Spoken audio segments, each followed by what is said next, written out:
Hi నమస్తే welcome to Myra media. నేను మీ కేవీఆర్. ఆంధ్రప్రదేశ్లో పాలన సంగతి పక్కన పెడితే గతంలో జరిగిన తప్పులతో వైఎస్ జగన్మోహన్ రెడ్డి ఎంత మేరకు మూల్యం చెల్లించుకున్నారో మొన్నటి ఎన్నికల్లో అందరికీ విదితమే. ఈ నేపథ్యంలో గతంలో జగన్ చేసిన తప్పులను చేయకుండా పాలనను గాడిలో పెట్టాలి, రాష్ట్రాన్ని అభివృద్ధి పథం వైపు నడిపించాలని చెప్పి చంద్రబాబు భావిస్తున్న తరుణంలో రీసెంట్ గా కేబినెట్ సమావేశం తర్వాత ఇసుక అక్రమ రవాణాకు సంబంధించి స్థానిక ఎమ్మెల్యేలు ప్రజాప్రతినిధులు జోక్యం చేసుకోవద్దు, ప్రభుత్వానికి చెడ్డ పేరు తీసుకురావద్దని చెప్పి ఆయన కొంచెం స్ట్రాంగ్ గానే వార్నింగ్ ఇచ్చిన సంగతి తెలిసిందే కదా. సో ఈ వరుస పరిణామాల మధ్య నిన్న ఎర్రమట్టి దిబ్బలకు సంబంధించి కూడా చంద్రబాబు కొన్ని క్లియర్ ఇండికేషన్స్, వాటి జోలికి పోవద్దు, ఎవరు ఆ మట్టిని తరలించొద్దు, అనవసరంగా అబాస్ పాలు కావద్దు, ప్రభుత్వాన్ని బ్లేమ్ చేయొద్దని చెప్పి సీరియస్ టోన్ లో వార్నింగ్ ఇచ్చిన నేపథ్యంలో గత ప్రభుత్వ తప్పులు చేయకుండా ముందుకు సాగాలన్న ఉద్దేశంతో జగన్ ను చంద్రబాబు ఫాలో అవుతున్నట్టు ఒక వార్తా కథనం అన్నమాట. జగన్ నుంచి నేర్చుకున్న పాఠమేనా ఇది? సాధారణంగా తమకు తగిలిన ఎదురు దెబ్బల నుంచి పాఠాలు నేర్చుకుని ముందుకు సాగేవారు తెలివైన వారని అంటారు. అదే సమయంలో ఇతరులకు తగిలిన దెబ్బల నుంచి పాఠాలు నేర్చుకుని ముందుకు సాగే వాళ్ళను ఏమనాలి?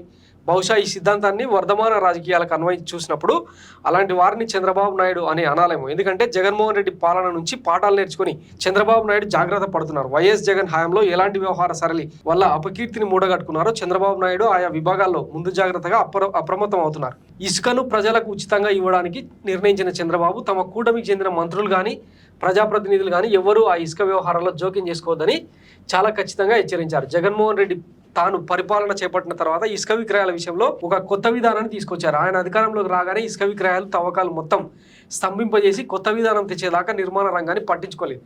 అది ఆ దిశగా ఆయనకు తొలి అపకీర్తి. కొత్త విధానం వచ్చిన తర్వాత కేవలం నగదు చెల్లింపులకు మాత్రమే విక్రయిస్తూ మరో అపకీర్తిని మూడగట్టుకున్నారు. వీటిని మించి జగన్ ప్రభుత్వం మీద సామాన్య ప్రజలు కూడా కోపగించుకోవడానికి ఒక ప్రధాన కారణం ఇసుక వ్యాపారాల్లో అక్రమాలకు నిలవుగా ప్రతి చోట స్థానిక ఎమ్మెల్యేలు ఉండడం, ఇసుక అక్రమాలని ఎమ్మెల్యేల ఆధ్వర్యంలోనే జరగడం. కొందరు ఎమ్మెల్యేలు ఇసుక విక్రయాల విషయంలో ఎంతగా బరితెగించి ప్రవర్తిస్తున్నారో ఆయన ప్రభుత్వ సమయంలో ఆడియో రికార్డులు పలుమార్లు బయటకు వచ్చాయి. అయితే జగన్ నామమాత్రంగా కూడా అలాంటి ఆరోపణల పట్ల స్పందించలేదు, తమ ఎమ్మెల్యేలను కట్టడి చేయడానికి ప్రయత్నించలేదు. కొన్ని విషయాల్లో ఎంతటి అవినీతి కూడా ఎలాగైతే గుట్టు చప్పుడు కాకుండా ఉండిపోతుందో కొన్ని విషయాల్లో చిన్న చిన్న తప్పుడు పనులు కూడా ఎక్కువ బజార్న పడేస్తాయి. ఇసుక వ్యాపారంలో ఎమ్మెల్యేల పాత్ర అలాంటిది. అయితే జగన్ వారిని ఉపేక్షిస్తూ వచ్చారు. దాని పర్యవసనం ప్రజల్లో చెడ్డ పేరు. జగన్ పాలనలో ఇసుక వ్యాపారం వారిని ఎలా దెబ్బకొట్టిందో స్వయంగా చూశారు కనుక చంద్రబాబు ముందుగానే తన వారిని హెచ్చరిస్తున్నారు. ఎవరు కూడా ఇసుకలో వేలు పెట్టొద్దని అంటున్నారు. ఆయన హెచ్చరికను ఎమ్మెల్యేలు కూటమి నాయకులు పాజిటివ్ నోట్ తో అర్థం చేసుకుని తమ హద్దుల్లో ఉంటే వారికే మంచిది, ప్రభుత్వం తమదే కదా అని ఎవరైనా హద్దులు దాటితే చెడ్డ పేరు మొత్తం ప్రభుత్వానికి వస్తుంది అన్నది గుర్తించాలి అన్నది ఈ ఇండికేషన్ అనమాట. సో